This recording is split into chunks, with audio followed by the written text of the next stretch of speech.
Even though epilepsy may be in your life, it does not own your life. The Chronic Truth Podcast is for informational and educational purposes only. The views expressed by our guests are their personal opinions and do not constitute medical advice. While we share experiences and strategies related to health, neither the host nor the guest are acting as licensed medical professionals unless explicitly stated. Always consult your physician or qualified healthcare provider before making any changes to your treatment plan. Listeners assume all risks associated with implementing any information discussed on this show. Hello, welcome to the Chronic Truth Podcast. I'm Kimberly Nash. Each week, we bring you real stories from patients, expert insights, and honest conversations about chronic illness, rare disease, advocacy, healing, and life beyond the diagnosis. Here is where chronic illness meets truth, hope, and advocacy. Today, I am joined by the one and the only Tiffany Kairos, an epilepsy advocate, blogger, content creator, and founder of the Epilepsy Network. After living with epilepsy for over 18 years, Tiffany has turned her personal journey into a mission of hope, bringing education, awareness, and support to the epilepsy community. Through advocacy, meaning conversations, and a faith-centered approach, she helps patients and caregivers feel seen, heard, and empowered. Won't you please help me in welcoming Tiffany to the show? Hello, my beautiful friend. Hi, thank you for having me. I am really excited to have you on my show. You personally have impacted me on my own chronic health journey, whether you know it or not. When I got down and was just feeling defeated, I would go on Instagram and read your creative posts, and it would just bring me back to my feet. So for that, and from me, thank you for that. Oh, that means so much to hear. You don't realize who you touch until you meet someone. And for my listeners, I've been following her for years, and this is the first time we're actually seeing each other on camera. So this is exciting. Welcome. Yes, thank you so much. I'm so happy to be here. Good. She has an incredible story.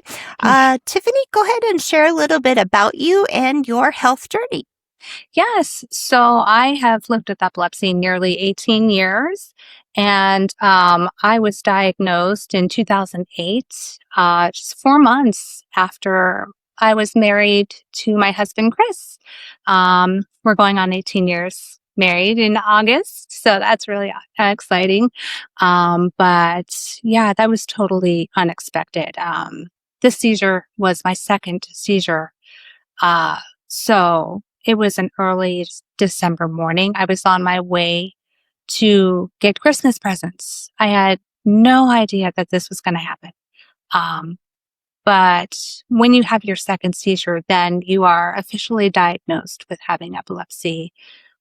When I was driving, I crashed my car after having this tonic-clonic seizure. Thankfully, I wasn't injured, only experienced whiplash. But thank God. Yes, thank goodness. Yeah, protected me. And what a frightening time. You come into a health journey and not knowing that you had this. You did mention you had one before, but then again, you can't get a diagnosis until you have like a history. Right. So for you, this one was the history. Yes, I had my first seizure at the age of 16. It was a tonic-clonic seizure as well. And that was, again, totally unexpected. The doctors ran tests, but they couldn't figure out what the cause of that seizure was. So I was placed on medication for a short amount of time, and I didn't have another seizure in that time span. So I was taken off medication, and I continued on with life as normal. How much time in between the first episode and the second one? Oh, so let's see here. I was 16, and then I had my second one at the age of 22.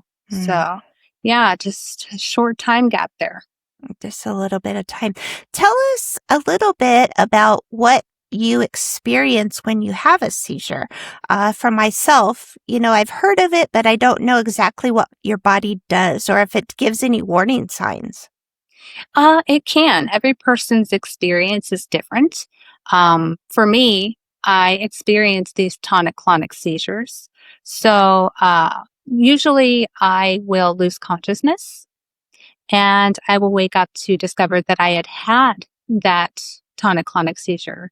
Sometimes I can get warning signs or sensations such as a funny smell in my nose or strange visual sensations letting me know that it's about to happen. So I need to alert somebody or get in a safe position before the tonic-clonic seizure happens.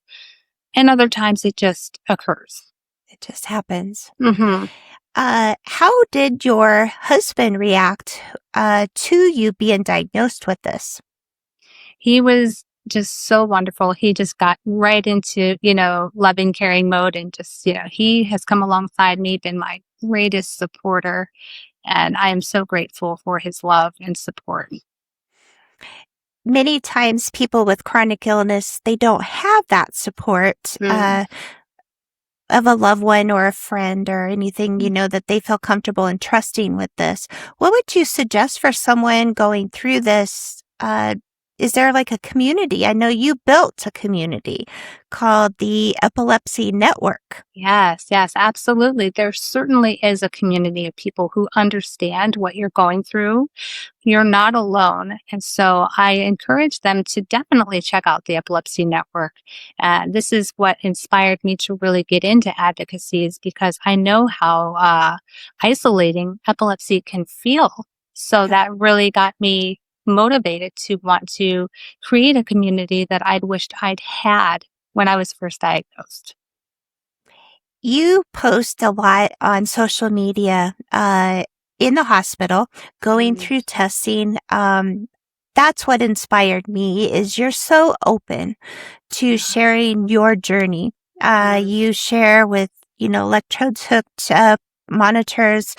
You show what it's really like. What is the biggest misconception about epilepsy you wish people knew about?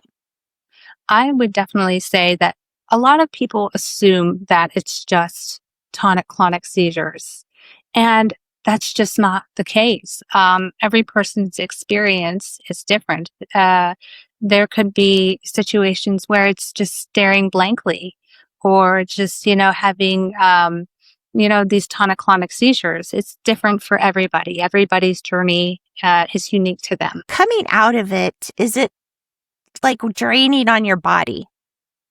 For me personally, it can be tiring. And so I need that time to rest and kind of just rejuvenate and restore that battery. Yeah, it really drains my batteries. So you're like, it's too much. Yes.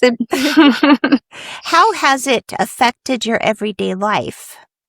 It really causes me to think about what I need to do in my everyday life. I have to consider my safety.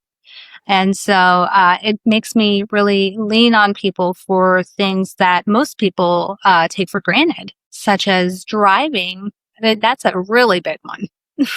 Got you. Each state is different when it comes to having a driver's license when you have epilepsy. So, when it comes to having epilepsy and seizures and driving, it's just a matter of speaking with your neurologist and, the DMV, and you have to, go into your situation with how you are. You were mentioned a neurologist. Is that the main doctor that you go to be diagnosed with epilepsy? Yeah, there are neurologists. There are also epileptologists. I see an epileptologist who specializes specifically in epilepsy. And are those readily available throughout the states, or is it hard to find one that specializes in epilepsy? They're not hard to find. They're not hard to find at all. You can get connected with an epileptologist. It's, definitely easy to do. When you were first diagnosed, how did you go through the process of understanding and accepting your new reality? Well, I will certainly tell you that community is a very big thing. I certainly am so grateful to have a community that I can lean on and go to for support and to find reputable resources to learn more about epilepsy. And yeah, definitely, definitely.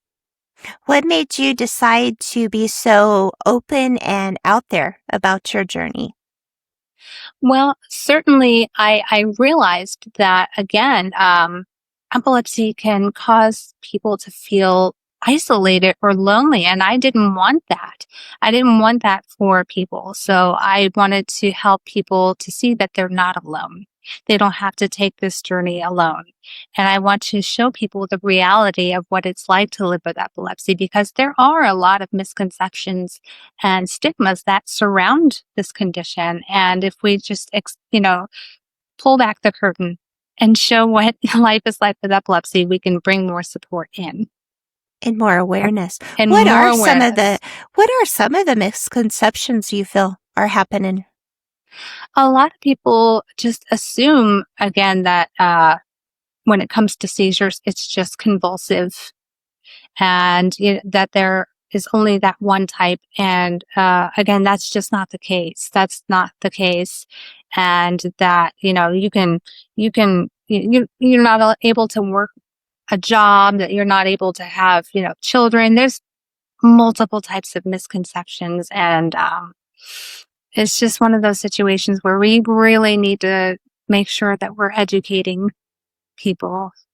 Yes, and I bet you face in your own journey. I know for mine and obviously the Hep C, that was highly stigmatized. I'm sure you feel some sort of stigma. People look at you or you feel like people look at you a little differently because you have this. Have you experienced that? Yeah, in some situations, I feel as though I am looked at a little bit differently, just because I have to take precautions and I have to make considerations of my health and the choices that I need to make in order to prevent seizures and to assure that I'm, safe. And so, a lot of things I need to do require me to say no to things. I have to make exceptions.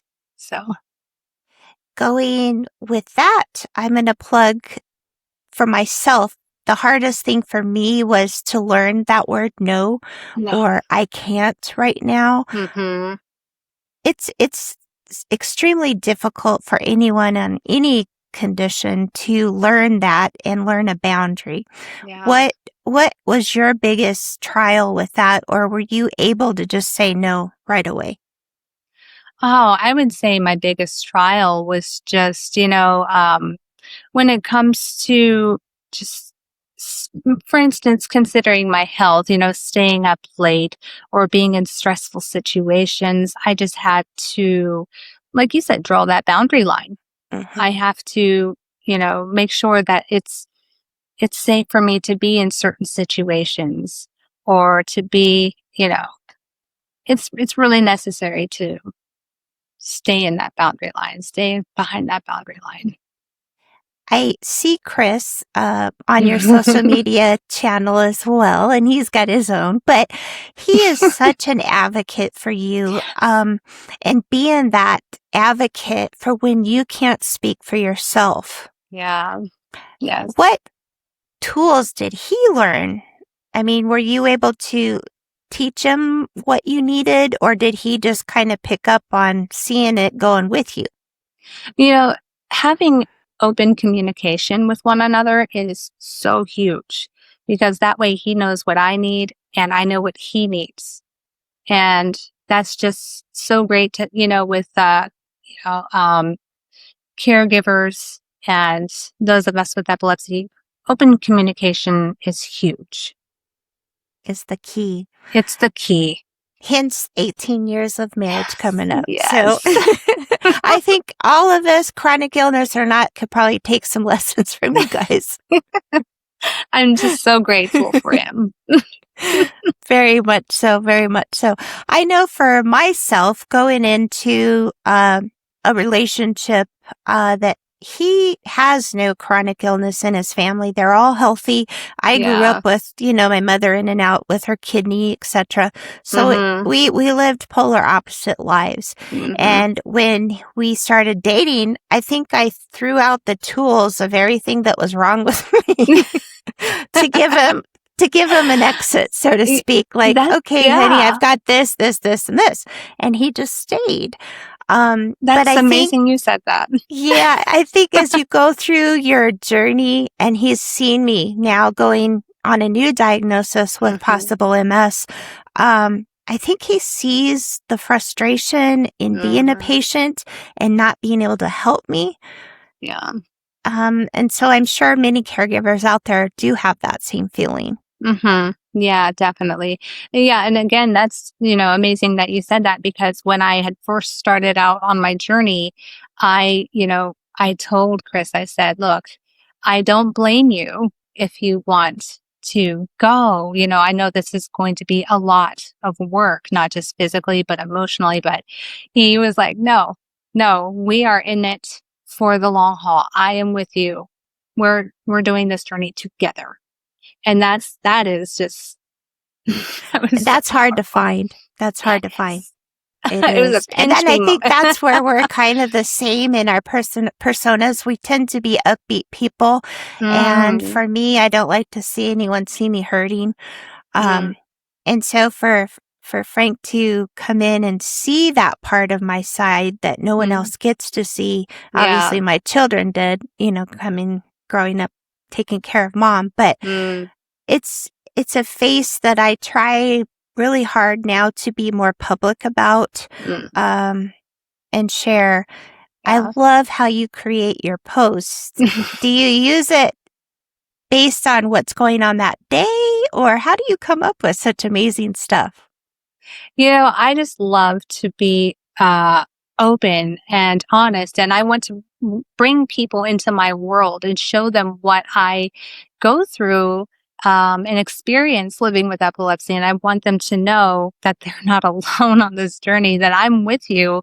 And, this whole community is with you and understands what you're going through. My favorite post that you have, and I'm giggling as I'm thinking about it, is you're dressed in a doctor outfit. And it's Dr. Tiffany, and you record the doctor side, and then you record Tiffany's side. And that, to me, if that doesn't resonate with the public, I don't know what does. Yes. I get the biggest giggle when I'm putting on my doctor's coat, like, oh, wow. Oh my gosh, could I actually be a doctor? Oh my gosh. I know. Well, going through what you have, I feel like most of us with chronic illness, we know the ins and outs of our condition. Yes. Probably sometimes better than, like, I wouldn't say our specialists, but probably our primary care. Have you found that the case? Yes. And that's the thing, is we need to be our biggest advocates when it comes to doctors too, because I had to probably visit 2 or 3 doctors before I found the right one. You want to make sure that they listen to you, that they hear you, that they give you the care that you need, that they want to check all those boxes. For someone that's newly diagnosed, what is a word of wisdom from Miss Tiffany that you could offer? Oh, yes, absolutely. Even though epilepsy may be in your life, it does not own your life. I love that. I love that. And be your biggest advocate. Learn all about your condition. Anywhere you can, tune into her epilepsy network and learn about this condition. Yes. What would you offer as far as support for a caregiver? Oh, just, attentiveness. Definitely be there. Be, a listener, when they need them to be, show up for them. They are just as, in need of love and support and care as we are. We have different journeys, but they're in it with us also. I like that. Mm-hmm. What is one thing that you wish for yourself personally that you would have done different earlier in your diagnosis? in my diagnosis, I definitely would have sought out community faster because in the beginning, I had no idea what epilepsy was. I didn't know where to go. So it took time for me to really pause and think, okay, let's seek after community. And when I finally got to that place, I was like, oh my goodness, I'm so thankful that I found a community of people that understand what it is that I'm going through. Yes. Did you experience, for myself, I experienced, when back in the archives before, Facebook groups and all of that, I think it was like around 2005. Yeah. There was hardly any groups, and the groups that I did initially join ended up being very negative. And being a positive person, it wore me down. Did you have any of that sort of experience? When it comes to that, it's a mixed bag. It's not perfect, but it's up to us to be that light and be an inspiration for people if we can. We plant those seeds. Yes. And so that's what I try to do. I try to just plant seeds of positivity and joy. Yep. And I always tell people that I connect with, Tiffany, I've connected with you. I truly believe God brings people in our life for a reason. Yes, absolutely. We don't have the same conditions, but you don't realize the posts that you created behind the scenes before I started reaching out to you, what you were giving someone living with a chronic condition. You gave me hope. You gave me positivity, and you gave me a fight. I'm so thank you for that. Now I can wipe my eyes. That just touches my heart. And, I just have to give it all back to God. To God be the glory. He is the giver of hope and strength. And I'm so happy that he could, help me to be able to do that for you. Yes. So if you're touching my life, Tiffany, I know you are touching hundreds, if not thousands out there. So keep doing what you are doing and being that that beacon of hope for so many, because you are so needed. You are so needed. How can my listeners get in touch with you? Absolutely. So they can follow my blog at riseaboveepilepsy.com and Instagram at Tiffany Kairos. Yay. And I tell my listeners, go subscribe now, because I promise you there is hope in each post that she does. She gives the real life version of what it's like living with epilepsy. And not only that, so, I hooked up just listening. Even though epilepsy didn't affect my life, she gave me tools on how to deal with my own situation. So I encourage my listeners to seek out this support, because she is a beacon of hope. Thank you so much. Thank you, Tiffany, for coming on today and sharing this incredible journey and inspiring so many across the globe, including myself. You are a true hero to myself and so many. Thank you. Oh, thank you. It's been a real pleasure to be here. And thank you to my listeners for joining us here for another episode of The Chronic Truth. Share with us in the comments if this conversation resonated with you. Let's share some love for Miss Tiffany. And please subscribe, leave a review, and share this episode with someone who may need to hear it. And remember, your voice matters, your story matters, and you're never alone. And until next week, not without a fight.